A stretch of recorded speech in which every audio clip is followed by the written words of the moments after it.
అమావాస్య తిథి అంటే లక్ష్మీదేవికి ఎంతో ప్రీతిపాత్రమైన రోజు. అందులోనూ కార్తీక మాసంలో వచ్చే అమావాస్య అంటే లక్ష్మీదేవికి ఎంతో ప్రీతిపాత్రం. కాబట్టి కార్తీక మాస అమావాస్య సందర్భంగా అందరూ కూడా ఇంట్లో లక్ష్మీదేవి చిత్రపటం దగ్గర ఎరుపు రంగు ఒత్తులతో దీపాన్ని వెలిగించండి. నువ్వుల నూనె పోసి ఎరుపు రంగు ఒత్తులతో లక్ష్మీదేవి చిత్రపటం దగ్గర దీపం పెడితే కార్తీక అమావాస్య రోజు లక్ష్మీ కటాక్షం సంపూర్ణంగా కలుగుతుంది. అలాగే లక్ష్మీదేవికి ఇష్టమైన గంధం ఒకటి ఉంటుంది. దాన్ని అంగారు గంధం అనే పేరుతో పిలుస్తారు. ఈ అంగారు గంధాన్ని పద్మ పుష్పాలతో తయారు చేస్తారు.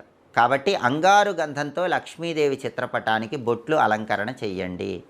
అలాగే లక్ష్మీదేవికి కార్తీక అమావాస్య సందర్భంగా బెల్లం పొంగలి నైవేద్యంగా సమర్పించండి.